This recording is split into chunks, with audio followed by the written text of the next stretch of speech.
नमस्कार बंधुरा नतून एक भिडियोते आपनादेर प्रत्येके जानाई स्वागतम। এই মুহূর্তে আবহাওয়ার গুরুত্বপূর্ণ খবর। অস্বস্তিকর গুমোট গরম আবহাওয়ার মধ্যে হঠাৎই বাংলার বেশ কয়েকটা জেলায় টানা 3 দিন ভারী বৃষ্টির পূর্বাভাস দিল আলিপুর আবহাওয়া দপ্তর। এর মধ্যে দুদিন অতি ভারী বৃষ্টিও হতে পারে 2 থেকে 3 জেলাতে। 17 এবং 18 মে এই সময়টার মধ্যে অর্থাৎ রবিবার থেকে সোমবারের মধ্যে বেশ কয়েকটা জেলায় কিন্তু অতি ভারী বৃষ্টির সম্ভাবনা রয়েছে। অরেঞ্জ অ্যালার্ট দেওয়া হয়েছে একাধিক জেলাতে। সেই সঙ্গে বন্ধুরা আপনাদেরকে জানিয়ে রাখি দক্ষিণবঙ্গে গরমের অস্বস্তি কিন্তু একটু বেশি থাকবে, কারণ দক্ষিণবঙ্গের জেলাগুলোই বঙ্গোপসাগর থেকে প্রচুর মাত্রায় জলীয় বাষ্প ঢুকছে। আর এই অতিরিক্ত পরিমাণ জলীয় বাষ্পের কারণে রোদের তাপের সঙ্গে গরমটা কিন্তু আরও বাড়িয়ে দিচ্ছে এই জলীয় বাষ্প। একই সঙ্গে আপনাদেরকে জানিয়ে রাখি দক্ষিণবঙ্গে এই গরম আবহাওয়া থাকলেও তার মধ্যে বিক্ষিপ্তভাবে দু একটা জায়গায় ঝড় বৃষ্টি হতে পারে লোকাল মেঘ থেকে। ইতিমধ্যেই আলিপুর আবহাওয়া দপ্তর থেকে আগামী 24 ঘন্টার মধ্যে দক্ষিণবঙ্গের 7 জেলাতে 40 থেকে 50 কিলোমিটার প্রতি ঘন্টা গতিবেগে বিক্ষিপ্তভাবে দু একটা জায়গায় ঝড় বৃষ্টির কথা জানিয়েছে। অন্যদিকে বাকি 8 জেলাতে ঝোড়ো হাওয়ার সঙ্গে কোথাও কোথাও হালকা বৃষ্টিপাতের সম্ভাবনা থাকছে। এই বিক্ষিপ্ত ঝড় বৃষ্টি কিন্তু আগামী 2-1 দিন থাকবে দক্ষিণবঙ্গের মধ্যে। তারপরে দক্ষিণবঙ্গ থেকে বৃষ্টি কিন্তু কিছুটা বিদায় নিতে পারে এমনটা সম্ভাবনা রয়েছে। তো বন্ধুরা আজকের ভিডিওতে আমরা বিস্তারিত আলোচনা করব যেই মুহূর্তে আবহাওয়া দপ্তর থেকে যে লেটেস্ট ওয়েদার আপডেট জারি করা হয়েছে সেখানে কি বলা হচ্ছে, পশ্চিমবঙ্গের 23টা জেলার জন্য নতুন করে কি ওয়েদার ওয়ার্নিং দেওয়া হয়েছে, কোন কোন জেলায় কোন কোন দিন ভারী বৃষ্টির সম্ভাবনা আছে, একই সঙ্গে অতি ভারী বৃষ্টির অরেঞ্জ অ্যালার্ট দেওয়া হয়েছে কোন কোন জেলার জন্য। সেই সঙ্গে এই মুহূর্তে লেটেস্ট স্যাটেলাইট ইমেজ কি আপডেট দিচ্ছে, কোন কোন অঞ্চলে মেঘ রয়েছে এবং আগামী সময়ে ঝড় বৃষ্টির সম্ভাবনা কোন কোন অঞ্চলে কেমন কি থাকছে। সেই সঙ্গে গত 24 ঘন্টায় পশ্চিমবঙ্গে উত্তর থেকে দক্ষিণের জেলায় জেলায় কেমন কি বৃষ্টিপাত রেকর্ড হয়েছে সমস্ত কিছু আপনাদের পরপর জানাবো এই ভিডিওটার মাধ্যমে। তো ভিডিওটা ভালো লাগলে এবং ইনফরমেটিভ বলে মনে হলে অবশ্যই আপনারা ভিডিওটি একটি করে লাইক করে দেবেন, অবশ্যই ভিডিওটি প্রচুর শেয়ার করবেন। সেই সঙ্গে নতুন দর্শক হয়ে থাকলে লেটেস্ট ভিডিওর আপডেট সবার প্রথমে পাওয়ার জন্য চ্যানেলটিকে সাবস্ক্রাইব করে নিয়ে পাশে থাকা বেল আইকনে ক্লিক করে অল নোটিফিকেশন অপশানটিকে অন করে রাখবেন। লেটেস্ট আপডেট আপনারা সবার প্রথমে পেয়ে যাবেন।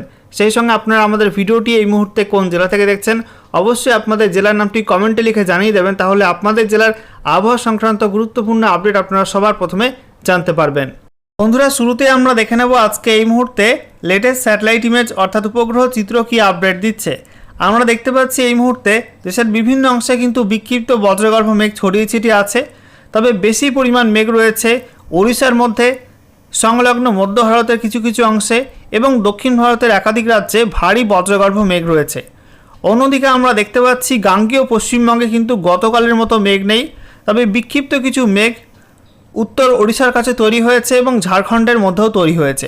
দেখতে পাচ্ছেন বন্ধুরা এই মুহূর্তে আবহাওয়া পরিষ্কার রয়েছে মুর্শিদাবাদ, নদিয়া, সেই সঙ্গে উত্তর এবং দক্ষিণ 24 পরগনা, কলকাতা, হাওড়া, হুগলি, পূর্ব বর্ধমান এই জেলাগুলোই, বাঁকুড়ার মধ্যেও আবহাওয়া কিন্তু অনেকটা পরিষ্কার রয়েছে। তবে আমরা দেখতে পাচ্ছি পশ্চিমবঙ্গ লাগোয়া ঝাড়খণ্ডের ওপরে কিছুটা বজ্রগর্ভ মেঘ তৈরি হয়েছে। বিশেষ করে দেখতে পাচ্ছেন পশ্চিমবঙ্গ এবং ঝাড়খণ্ড বর্ডারের কাছে এই অঞ্চলটায় একটা বজ্রগর্ভ মেঘ তৈরি হয়েছে স্বল্প লেভেলে, একই সঙ্গে পুরুলিয়ার কাছে একটা বজ্রগর্ভ মেঘ তৈরি হয়েছে। তো এই মেঘের দরুন রাতের মধ্যে পুরুলিয়া, সেই সঙ্গে পশ্চিম বর্ধমান, বীরভূম এই জেলাগুলির মধ্যে এবং বাঁকুড়া জেলার কিছু কিছু অংশে বিক্ষিপ্তভাবে কিন্তু দু একটা জায়গায় ঝড় বৃষ্টি হতে পারে হালকা লেভেলের। অন্যদিকে আমরা দেখতে পাচ্ছি পশ্চিম মেদিনীপুর, পূর্ব মেদিনীপুরের মধ্যেও কিছুটা মেঘাচ্ছন্ন আকাশ রয়েছে এবং আমরা দেখতে পাচ্ছি উত্তর ওড়িশাতে ভারী বজ্রগর্ভ মেঘ তৈরি হয়েছে। সেই মেঘটা যদি পশ্চিমবঙ্গের মধ্যে রাতে ঢোকে তাহলে কিন্তু ঝাড়গ্রাম, পশ্চিম মেদিনীপুর এবং বাঁকুড়া, পূর্ব মেদিনীপুর এই জেলাগুলির মধ্যে কোথাও কোথাও বিক্ষিপ্তভাবে ঝড় বৃষ্টি হতে পারে। তবে গতকাল যে পরিমাণ কালো ঘন মেঘ ছিল গোটা দক্ষিণবঙ্গের ওপরে সেই মেঘটা কিন্তু আজকে নেই, তাই আজকে রাতের মধ্যে খুব বেশি বড় দুর্যোগের সম্ভাবনা কিন্তু দক্ষিণবঙ্গের জন্য থাকছে না। অন্যদিকে আমরা দেখতে পাচ্ছি ওড়িশাতে প্রচণ্ড ভারী মেঘ তৈরি হয়েছে গোটা ওড়িশা জুড়েই এবং দক্ষিণ ছত্তিশগড় জুড়ে প্রচণ্ড কালো ঘন বজ্রমেঘ তৈরি হয়েছে এবং বিস্তীর্ণ অংশে কিন্তু ঝড় বৃষ্টি হচ্ছে এই মুহূর্তের আপডেট উঠে আসছে। অন্যদিকে বিহারে আমরা দেখতে পাচ্ছি পরিষ্কার আবহাওয়া, উত্তরবঙ্গে আমরা দেখতে পাচ্ছি মালদা, উত্তর দিনাজপুর, দক্ষিণ দিনাজপুরে আবহাওয়া পরিষ্কার আছে। একই সঙ্গে পাহাড় এবং ডুয়ার্সের মধ্যে আমরা দেখতে পাচ্ছি দার্জিলিং, কালিম্পংয়ে হালকা কিছু মেঘ ঢুকছে, তবে জলপাইগুড়ি, আলিপুরদুয়ার, কোচবিহারে এই মুহূর্তে আবহাওয়া পরিষ্কার। তবে মধ্যরাতে নতুন করে মেঘ তৈরি হতে পারে পাহাড় এবং ডুয়ার্সের বিভিন্ন জেলায় এবং উত্তরবঙ্গে মধ্যরাত থেকে আগামীকাল সকাল পর্যন্ত বেশ কয়েকটা জেলায় কিন্তু ভারী বৃষ্টি আবারও নামবে, এমনটাই আপডেট উঠে আসছে আলিপুর আবহাওয়া দপ্তর থেকে। অন্যদিকে আমরা দেখতে পাচ্ছি আসামের মধ্যে, বিশেষ করে দক্ষিণ আসামে এবং সংলগ্ন ত্রিপুরার মধ্যে প্রচণ্ড ভারী মেঘ তৈরি হয়েছে। দেখতে পাচ্ছেন শিলচর, সেই সঙ্গে গোটা ত্রিপুরা জুড়ে কিন্তু প্রচণ্ড ভারী মেঘ রয়েছে। আমবাসা, আগরতলা, তারপরে খোয়াই, কুমারঘাট, এদিকে আমরা দেখতে পাচ্ছি উদয়পুর, তারপরে শিলচরি বাজার, এই অঞ্চলগুলোই, আমারপুর, ঠিক আছে। গোটা ত্রিপুরা জুড়েই মোটামুটি কিন্তু ভালো পরিমাণ মেঘ রয়েছে এবং বৃষ্টিপাতও শুরু হয়ে গেছে বেশ কিছু অঞ্চলে। তো ত্রিপুরাতে দুর্যোগপূর্ণ আবহাওয়া রয়েছে, পার্শ্ববর্তী বাংলাদেশের মধ্যে সিলেট, একই সঙ্গে কুমিল্লা, এই বিভাগগুলো কিন্তু রাতের মধ্যে ঝড় বৃষ্টির সম্ভাবনা থাকছে। অন্যদিকে আমরা দেখতে পাচ্ছি বাংলাদেশের বাকি অংশগুলো অর্থাৎ রংপুর, ময়মনসিংহ, রাজশাহী, এদিকে ঢাকা, তারপরে খুলনা, বরিশাল, চট্টগ্রামে এই মুহূর্তে আবহাওয়া পরিষ্কার রয়েছে। তবে আগামীকাল কিন্তু বাংলাদেশের বিভিন্ন অঞ্চলেই ঝড় বৃষ্টির সম্ভাবনা থাকবে এবং আজকে মধ্যরাত থেকে আগামীকাল সকাল পর্যন্ত এই সময়টাই উত্তর বাংলাদেশে বিশেষ করে রংপুর, ময়মনসিংহ, সিলেট এই বিভাগগুলোই ভারী ঝড় বৃষ্টির সম্ভাবনা রয়েছে। এবারে আমরা দেখে নেব পশ্চিমবঙ্গের 23টা জেলার জন্য আলিপুর আবহাওয়া দপ্তর থেকে নতুন করে যে ওয়েদার ওয়ার্নিং জারি করা হয়েছে সেখানে কি বলা হচ্ছে। তো বলা হচ্ছে আজকের বাকি সময়টা অর্থাৎ রাতের মধ্যে এবং তারপর আগামীকাল 17 মে 2026 সকাল 8:30 পর্যন্ত সময়ের মধ্যে উত্তরবঙ্গে দার্জিলিং, কালিম্পং, সেই সঙ্গে উত্তর দিনাজপুর, দক্ষিণ দিনাজপুর, মালদা এই জেলাগুলোয় বিক্ষিপ্ত হবে 40 থেকে 50 কিলোমিটার প্রতি ঘন্টা গতিবেগে দমকা ঝড়ের সঙ্গে বিক্ষিপ্ত বজ্রবিদ্যুৎ সহ বৃষ্টিপাত হতে পারে, তার জন্য হলুদ সতর্কবার্তা দেওয়া হয়েছে। একই সঙ্গে জলপাইগুড়ি, আলিপুরদুয়ার, কোচবিহার এই জেলাগুলিতে 40 থেকে 50 কিলোমিটার প্রতি ঘন্টা গতিবেগে ঝড়ের সঙ্গে বিক্ষিপ্ত ভারী বৃষ্টি হলুদ সতর্কবার্তা দেওয়া হয়েছে। অন্যদিকে আমরা দেখতে পাচ্ছি দক্ষিণবঙ্গের মধ্যে নদিয়া, উত্তর 24 পরগনা, পূর্ব বর্ধমান, বাঁকুড়া, পশ্চিম মেদিনীপুর, ঝাড়গ্রাম এবং হুগলি এই জেলাগুলির মধ্যে দু একটা জায়গায় বিক্ষিপ্ত হবে 40 থেকে 50 কিলোমিটার প্রতি ঘন্টা গতিবেগে দমকা ঝড়ের সম্ভাবনা রয়েছে। অন্যদিকে মুর্শিদাবাদ, বীরভূম, পশ্চিম বর্ধমান, পুরুলিয়া, পূর্ব মেদিনীপুর, হাওড়া, কলকাতা এবং দক্ষিণ 24 পরগনা এই জেলাগুলির মধ্যে দু একটা জায়গায় বিক্ষিপ্ত হবে 30 থেকে 40 কিলোমিটার প্রতি ঘন্টা গতিবেগে দমকা ঝোড়ো হাওয়া থাকতে পারে, সঙ্গে বিক্ষিপ্ত বজ্রবিদ্যুৎ সহ হালকা বৃষ্টিপাতের হলুদ সতর্কবার্তা থাকছে, অর্থাৎ গোটা দক্ষিণবঙ্গে কিন্তু হলুদ সতর্কবার্তা দেওয়া হয়েছে। এরপরে আমরা দেখে নেব 17 মে 2026 সকাল 8:30 থেকে 18 মে 2026 সকাল 8:30 পর্যন্ত সময়ের মধ্যে আপডেটটা কী রয়েছে। তো জলপাইগুড়ি এবং আলিপুরদুয়ার এই দুই জেলায় অতি ভারী বৃষ্টি হতে পারে, তার জন্য অরেঞ্জ অ্যালার্ট দেওয়া হয়েছে এই দুই জেলাতে। একই সঙ্গে দার্জিলিং, কালিম্পং এবং কোচবিহার এই 3 জেলায় বিক্ষিপ্ত ভারী বৃষ্টি হলুদ সতর্কবার্তা দেওয়া হয়েছে।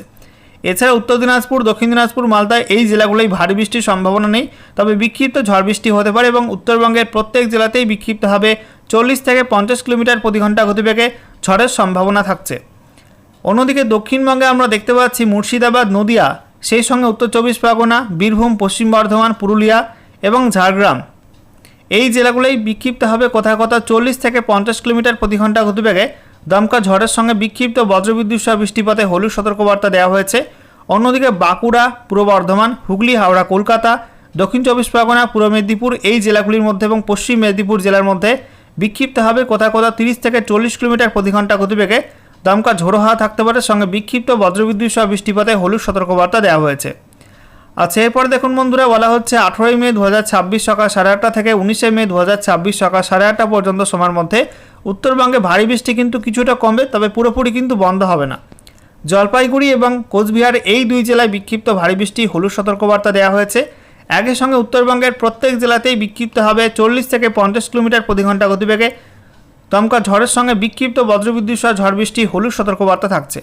অন্যদিকে দক্ষিণবঙ্গের মধ্যে আমরা দেখতে পাচ্ছি মুর্শিদাবাদ, নদিয়া, উত্তর 24 পরগনা এই জেলাগুলির মধ্যে কোথাও কোথাও বিক্ষিপ্ত হবে 40 থেকে 50 কিলোমিটার প্রতি ঘন্টা গতিবেগে দমকা ঝড়ের সঙ্গে বিক্ষিপ্ত বজ্রবিদ্যুৎ সহ বৃষ্টিপাতে হলুদ সতর্কবার্তা দেওয়া হয়েছে। এছাড়া দক্ষিণবঙ্গের বাকি জেলাগুলোর জন্য কিন্তু বিশেষ কোনো ওয়ার্নিং এখনও পর্যন্ত দেওয়া হয়নি। আচ্ছা, এরপর দেখুন বন্ধুরা, বলা হচ্ছে 19 মে 2026 সকাল 8:30 থেকে 20 মে 2026 সকাল 8:30 পর্যন্ত সময়ের মধ্যে উত্তরবঙ্গের প্রত্যেক জেলা এবং দক্ষিণবঙ্গের প্রত্যেক জেলায় কিন্তু কোনো ওয়ার্নিং থাকছে না। ওই সময়টাই রাজ্য জুড়ে আবহাওয়া পরিষ্কার থাকার সম্ভাবনা রয়েছে, এমনটাই আপডেট উঠে আসছে এই মুহূর্তে। আচ্ছা, এরপর দেখুন বন্ধুরা, 20 মে 2026 সকাল 8:30 থেকে 21 মে 2026 সকাল 8:30 পর্যন্ত সময়ের মধ্যে আবারও কিন্তু উত্তরবঙ্গের ঝড় বৃষ্টি কিছুটা বেড়ে যাবে। উত্তরবঙ্গের প্রত্যেক জেলাতেই বিক্ষিপ্ত হবে 40 থেকে 50 কিলোমিটার প্রতি ঘন্টা গতিবেগে দমকা ঝড়ের সঙ্গে বিক্ষিপ্ত বজ্রবিদ্যুৎ সহ বৃষ্টিপাতে হলুদ সতর্কবার্তা দেওয়া হয়েছে। তবে ওই সময়টাই দক্ষিণবঙ্গের কোনো জেলার জন্যই এখনও পর্যন্ত কোনো ওয়ার্নিং দেওয়া হয়নি। আগামী সময় কোনো পরিবর্তন হলে অবশ্যই আপনাদের সময় মতো জানিয়ে দেওয়া হবে। আচ্ছা, এরপর দেখুন বন্ধুরা, বলা হচ্ছে 21শে মে থেকে একেবারে 23শে মে 2026 সকাল 8:30 পর্যন্ত সময়ের মধ্যে পশ্চিমবঙ্গে উত্তর থেকে দক্ষিণে কোনো জেলায় কিন্তু আর কোনো ওয়ার্নিং থাকছে না। ওই সময়টা কিন্তু রাজ্য জুড়ে আবহাওয়া পরিষ্কার থাকার সম্ভাবনা রয়েছে। বন্ধুরা, সর্বশেষে আমরা দেখে নেব গত 24 ঘন্টায় পশ্চিমবঙ্গে উত্তর থেকে দক্ষিণের জেলায় জেলায় কেমন কি বৃষ্টিপাত রেকর্ড হয়েছে এবং বেশি বৃষ্টি কোন কোন অঞ্চলে কেমন কি হয়েছে। তো আমরা দেখতে পাচ্ছি দার্জিলিংয়ে 56.1 mm বৃষ্টি হয়েছে, Kalimpong 36.4 mm, Jalpaiguri 48.7 mm, আলিপুরদুয়ারে 8.9 mm, Cooch Behar 11.3, উত্তর দিনাজপুর, দক্ষিণ দিনাজপুর, মালদায় তেমন কোনো রেকর্ড হয়নি। এছাড়া মুর্শিদাবাদ 0.8 mm, নদিয়া 9.4, বীরভূম 23.1, পশ্চিম বর্ধমান 2.5, পূর্ব বর্ধমান 12.1, বাঁকুড়া 0.5, পুরুলিয়া 10.5, হুগলি 15.5, উত্তর 24 পরগনা 6.9, দক্ষিণ 24 পরগনা 6.8, কলকাতা 16.4, হাওড়া 5.4, পূর্ব মেদিনীপুরে 2.8, পশ্চিম মেদিনীপুর 11.4 এবং ঝাড়গ্রামে 17.1 মিলিমিটার বৃষ্টিপাত রেকর্ড হয়েছে। অন্যদিকে আমরা দেখতে পাচ্ছি বেশি পরিমাণ বৃষ্টি হয়েছে উত্তরবঙ্গের মধ্যে জলপাইগুড়ির ওলদাবাড়ি 181.7 mm বৃষ্টি হয়েছে, রেকর্ড বৃষ্টি। এছাড়া কালিম্পংয়ের ঝালং সেখানে 143.7 mm, দার্জিলিংয়ের সেবকে 124 mm, জলপাইগুড়ির নাগারকাটা সেখানে 78.4 mm, জলপাইগুড়ির চালৌনি 77.5, এছাড়া লিস রিভার 76.4, দার্জিলিংয়ের শিলিগুড়ি 74.6, জলপাইগুড়ির মধ্যে Dharala valley 73 mm, Good Hope 71.2 mm, Kumlai 70 mm, Domohani 69.4, ট্রা নাগরাকাটা 68 mm, ময়নাগুড়ি কলেজ 67.2, তারপরে মগুলকাটা 66 mm এবং জলপাইগুড়িতে 64.8 mm বৃষ্টি হয়েছে। অন্যদিকে দক্ষিণবঙ্গের মধ্যে বীরভূমের সিউড়িতে 63.6 mm বৃষ্টি হয়েছে, তারপরে সিউড়ি CWC 49 mm, তারপরে হেতামপুর 42.2 mm, ঝাড়গ্রাম পিটিওতে 36.8 mm, হুগলির পিটিও তারকেশ্বর সেখানে 33.2 mm এবং পূর্ব বর্ধমানে মানকরে 33 mm বৃষ্টিপাত রেকর্ড হয়েছে গত 24 ঘন্টার মধ্যে। একই সঙ্গে ঝড় হয়েছে, কালবৈশাখী ঝড় আমরা দেখতে পাচ্ছি আলিপুরে হয়েছে 55 কিলোমিটার প্রতি ঘন্টা গতিবেগে। এই ঝড়টা হয়েছে রাতের দিকে, বিশেষ করে রাত 8:45 থেকে 8:50 মধ্যে ঝড়টা রেকর্ড হয়েছে। একই সঙ্গে আমরা দেখতে পাচ্ছি গত 24 ঘন্টার মধ্যে কলকাতায় সর্বোচ্চ তাপমাত্রা রেকর্ড হয়েছিল 35.7 ডিগ্রি সেলসিয়াস এবং সর্বনিম্ন তাপমাত্রা 23.8 ডিগ্রি সেলসিয়াস রেকর্ড হয়েছে।